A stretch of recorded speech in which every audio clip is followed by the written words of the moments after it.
잠시 중단되었다가 두 번째 영상으로 진행하겠습니다.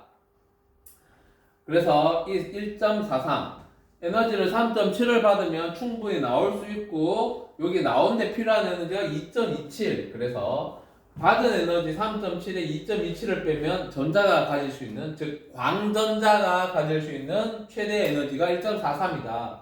광전 효과는 이 문턱, 즉 이함수를 뛰어넘었을 때만 일어난다. 그래서 이거는 빛의 입자성을 증명하는 실험이다 라고 할 수 있습니다.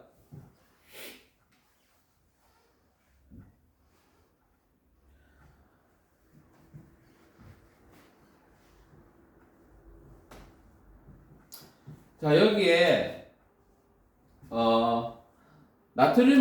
나트륨이라고 하는 금속의 그 일함수는 2.27이에요. 2.27. 그래서 2.27인데요.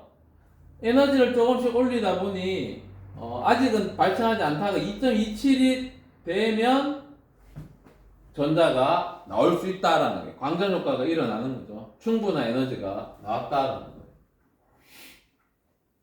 그래서 전자가 나타나고 있는 모습을 보여주고 있고요.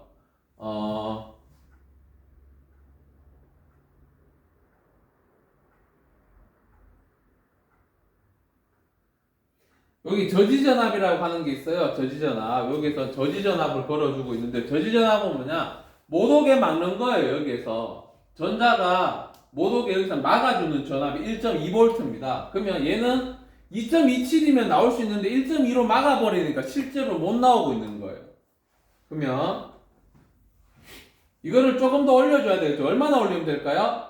3.47이 되면 나오겠죠. 왜냐? 막는 게 1.2의 에너지니까 막는 것까지 포함하면 3.47이 되면 나옵니다. 지금 3.49로 맞춰져 있는데요. 3.45가 되면 나오죠.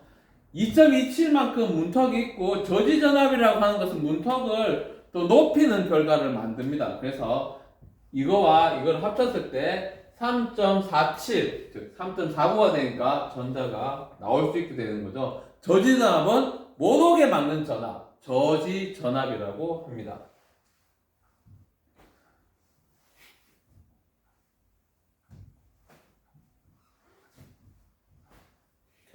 그래서 여기에서 나트륨은 일함수가 2.27인데요. 광전자를 나오게 하기 위한 최소 에너지가 2.27이에요. 그리고 저지전압이 1.2V면 필요한 최소 에너지는 이것도 넘어야 되고 저지전압도 넘어야 되니까 3.47이 에너지가 있으면 이걸 넘어서 광전 효과가 일어날 수 있게 된다라는 거예요. 저지전압 이해됩니까? 저지전압이었고요.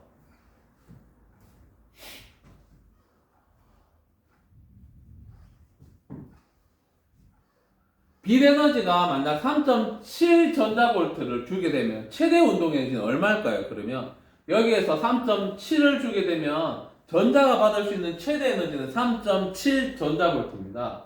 여기에서 3.7 전자볼트를 받아서 이함수, 즉 문턱을 넘는데 2.27을 쓰게 되고요. 저지전압을 극복하는데 1.2를 쓰면 최대로 가질 수 있는 것은 0.23 전자볼트가 된다. 이렇게 계산할 수 있습니다. 아까는 저지전압이 없었을 때는 단순히 이함수를 빼면 됐는데, 저지전압이 있으면 저지전압도 생각을 해줘야 한다. 조금 더 어려워진다라는 거죠. 별 내용은 없습니다. 광전효과였는데요. 아무리 세게 오랫동안 비춰도 광전자가 방출되지 않는다. 즉 문턱 진동수를 넘지 못하는 약한 빛들은 아무리 비춰줘도 광전효과가 일어나지 않습니다. 즉 강도가 중요하다는 거예요. 세기는 광전자가 많이 나오고 적게 나오고를 결정하는 거지, 나오고 안 나오고를 결정하는 문턱 진동수와 해당하지 않는다. 근데 만약에 광전 효과가 일어날 충분한 강한 빛을 비춘다면 광전자는 즉시 방출이 된다는 거예요. 이거는 빛이 파동으로서 연속적인 에너지 상승을 일어났을 때는 여기에도 나와야 되고 여기에도 나와야 되지만 여기 나오지 않는다. 즉 파동이 아니다 라는 겁니다. 그래서 빛은 연속적인 파동이 아니라 불연속적인 에너지가 됩니다.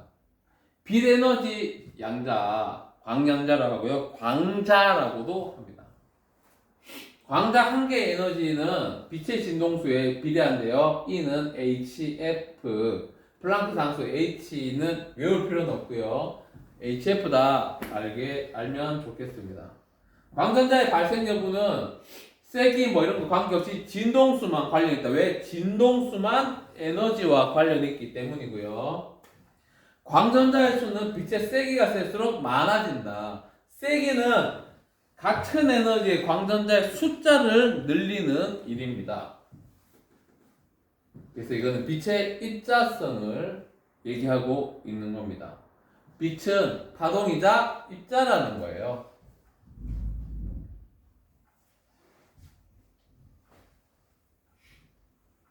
빛은 방금 처음에 했는 것처럼 파동의 성질과 입자의 성질을 모두 가지기 때문에 이중성을 띈다라고 할 수 있습니다. 그래서 근데 입자성과 파동성은 동시에 나타나는 거 아니고요. 어떨 때는 입자로서, 어떨 때는 광자, 즉 입자로서 역할을 하게 됩니다.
광전 효과를 정리한 영상이었는데요. 잘 봤습니까?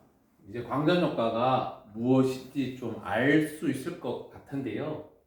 이 광전 효과를 이용한 가장 기본적인 거 광다이오드입니다. 광다이오드. 광센서라고도 하죠.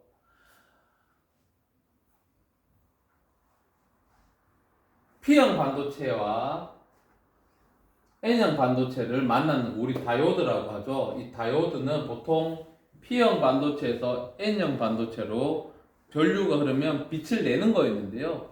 광다이오드는 그 반대입니다. 빛을 받아서 전기를 만드는 거예요.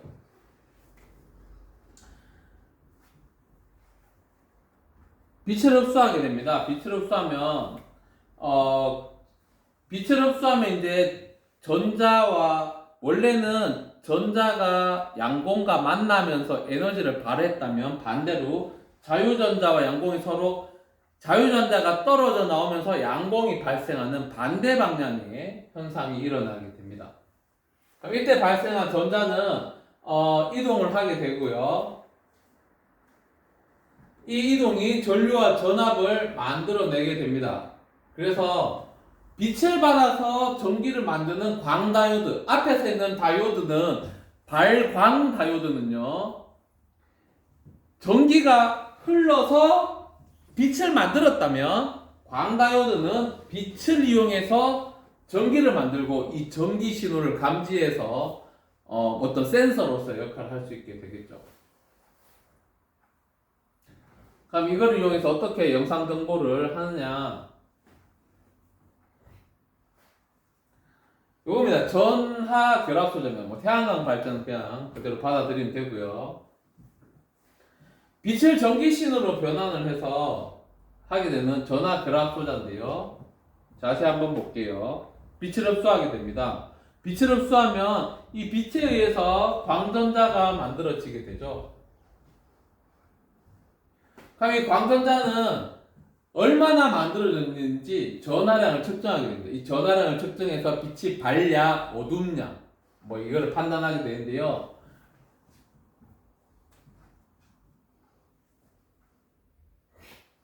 카메라, 우주망원경 이런 데 이용을 하게 됩니다.